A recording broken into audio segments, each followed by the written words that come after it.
Hello à tous, aujourd'hui on va parler d'un format que j'affectionne beaucoup, le remaster d'un album et qui va souvent de pair avec son remix, le tout qui permet de redécouvrir une œuvre musicale remise au goût du jour et des outils sonores plus actuels. On débute tout cela en abordant les listings 2017-2018 qui ont été offerts à 8 albums de Creator parus entre 1985 et 1997.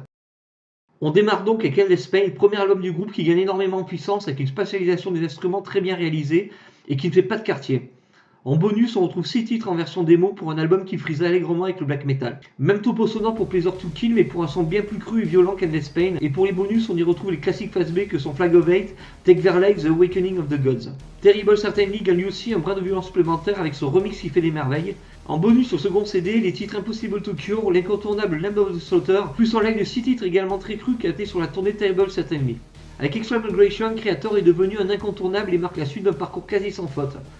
Pour ma part, j'ai un peu du mal avec le remaster de cet album. Là aussi, Creator se donne d'un son très cru, mais on peut arriver à préférer le son de l'album original que l'on pourra qualifier d'un peu moins brouillant. Un live en bonus de 14 titres clôture cette première salle de remaster sauce 2017. Avec le premier remaster 2018, on entre dans la maturité du groupe avec le tonitruant Coma of Souls. Et le son bien cru de sa remasterisation décuple là aussi la puissance des titres, même si on se laissera souvent tenter de réécouter la version originale.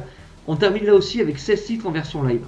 Avec Renewal, Creator a surpris son monde en 1992 avec un album expérimental très porté sur l'indus et avec une production que l'on qualifiera de très spéciale avec ses instruments enregistrés de façon ultra brute. Et pour cette remasterisation, il y avait deux solutions qui se présentaient. Soit doter Renewal d'un son trash metal ou garder l'enregistrement tel quel en ne faisant que gonfler le son de l'album. Et c'est donc cette dernière option qui a été retenue. Renewal ne change donc pas d'approche, mais le remaster permet tout de même de redécouvrir l'album comme si ce dernier avait été enregistré en 2018. On se consolera avec les versions rares de Winter Martyrium et Europe After the Rain et leur mixage alternatif. Le titre inédit Trauma figure ici aussi en bonus, mais on déplorera l'absence d'un live qui aurait pu permettre de voir comment les titres de Renewal donnaient sur scène à cette époque. Avec Cause for Conflict en 1995, Creator n'en finit pas d'expérimenter, mais là n'en oublie pas pour autant de sauver trash metal, voire même gros trashcore des familles. On est étonné de voir que pour Cause for Conflict, le remix ne se fait pas aussi différent que l'album original. Si vous le possédez, pas la peine de se jeter dessus, ou alors simplement pour profiter des inédits Suicide in Swamp, Limits of Liberty et Site of Oppression. Là aussi, on est bien attristé de ne découvrir aucun titre live de la période Cause for Conflict.